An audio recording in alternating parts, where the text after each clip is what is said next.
हमारे यहाँ अगर इस दुनिया में, भारत में हिंदू धर्म का अगर जनाजा निकलते हुए देखना है तो किसी हिंदू की शादी में चले जाओ। शास्त्र कहता है सूर्यास्त के बाद वेद के मंत्र पढ़े नहीं जा सकते। तुम राक्षसों की तरह अर्धरात्रि में विवाह कर रहे हो। अरे वो काल कुछ और था जब मुगल तुम्हारे यहां थे। रात के अंधेरे में बहू बेटियों को उठाकर ले जाते थे, दिन के उजाले में ले जाते थे, तो रात में छुप छुप करके अंधेरे में विवाह कर दिया करते थे। अब कौन मुगल और कौन अंग्रेज तुम्हारे पीछे पड़ा है? क्यों नहीं तुम सूर्यास्त के पहले विवाह करते हो, अभिजित मुहूर्त में करते हो? वेद तो वही कहता है। तो तुम्हें तो ये भी ज्ञान नहीं है। हिंदू धर्म का डंका लेके घूमते चल रहे हो, डंका पीट रहे हो हिंदू धर्म का। तुम्हारे विवाह में देवताओं का कितना अपमान होता है। अरे विवाह में दो प्रकार के कार्ड बनाओ। विवाह एक संस्कार है, विवाह एक यज्ञ है। अरे भैया, खाने पीने खिलाने वाले के लिए एक दिन रिसेप्शन जो करते हो कर दिया करना, पर विवाह में बड़े लिमिटेड लोगों को बुलाया करो। अपने अपने परिवार, वो भी जो सनातन संस्कृति को मानते हैं, पवित्र रहते हैं। विवाह संस्कार में देवता आते हैं तुम्हारे द्वारा किए गए यज्ञ के भाग को लेने के लिए। अरे नाक पोंछते हुए, कान खुजाते हुए, पता नहीं क्या क्या करते हुए अगर तुम किसी को भोजन दो तो तुम्हारा बच्चा भोजन नहीं करता। ऐसे ऐसे आंख करके बच्चे को दो।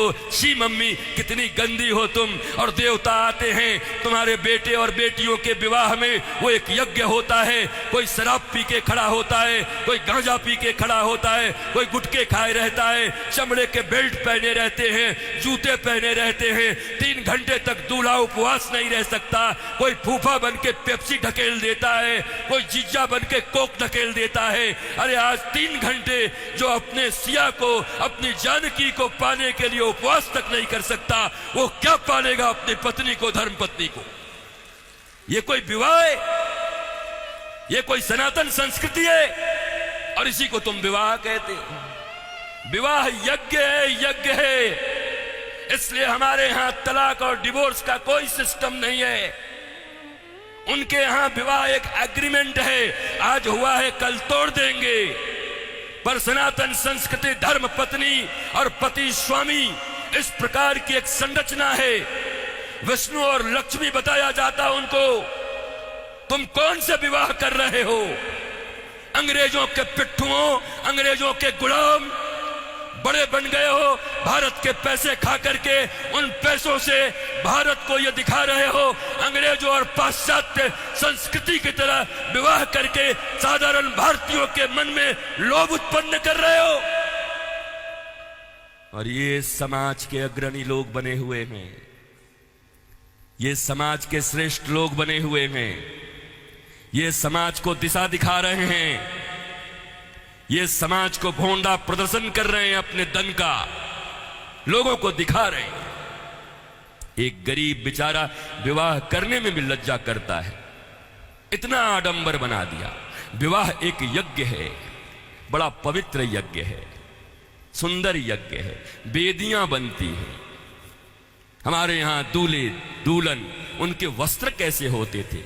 देखो आज के 50 साल पहले ही देखो ना, 50 साल पहले के फिल्म देख लो बॉलीवुड में, तो समझ जाओगे कैसे वस्त्र पहन करके विवाह करता हमारे यहाँ पर। क्योंकि बॉलीवुड भी या सिनेमा भी समाज का दर्पण होता है। और अब बदले हुए बॉलीवुड को देख लो कि अब कैसे विवाह करते हो। हमारे विवाह में हमारे वस्त्र, हमारे परिधान, फिर लेन देन इतना तो बनता है। 5 साड़ी तो बनती है, 21 साड़ी लगेगी ननद की। अरे कौन से ग्रंथ में लिखा है? कोई माई का लाल भारतवर्ष में किसी शास्त्र में मुझे दिखाए? कहां लिखा है ये लेन देन? तुम्हारी बुढ़िया पुराण में होगा। लोभियों के बनाए गए कानून, लोभियों के बनाए गए नियम। अरे जरा सोचो, एक बच्ची, एक बेटी अपना नाम, अपना गोत्र छोड़कर आती, अपना टाइटल छोड़ करके आती, अपने घर परिवार, माता पिता, भाई बहन, सखी सहेली छोड़कर आती और तुम्हारे वंश को बढ़ाने के लिए तुम्हारे घर में आती है। उसको भी टीवी, फ्रिज और कार के लिए मिट्टी, तेल और पेट्रोल से जला देते हो। तुम्हें शर्म नहीं आती? भारतवर्ष में जन्म लेकर बैठे हो। तुम्हारी बाजुओं और भुजाओं में अगर शक्ति है तो अपने पैसे से कार खरीद लो, अपने पैसे से फ्रिज खरीद लो, क्योंकि छोटी छोटी बच्चियों के पिता तो बचपन से उसके लिए खिलौना खरीदते रहते हैं। जब छोटी रहती है 5 रुपए का, थोड़ी बड़ी हो जाती है थोड़ा और बड़ा, थोड़ी बड़ी हो गई साइकिल खरीद लिया, थोड़ी बड़ी हो गई स्कूटी खरीद दिया, और बड़ी हो गई अच्छे घर के हैं कार खरीद दिया 5 लाख का, और एक दिन फिर जा करके 5 करोड़ में एक गुड्डा खरीद के ला के दे दिया। तो खरीदे हुए सामान की जो इज्जत होती है वही दूल्हे की भी इज्जत होती है। दूल्हा बिकता है, बोलो खरीदोगे?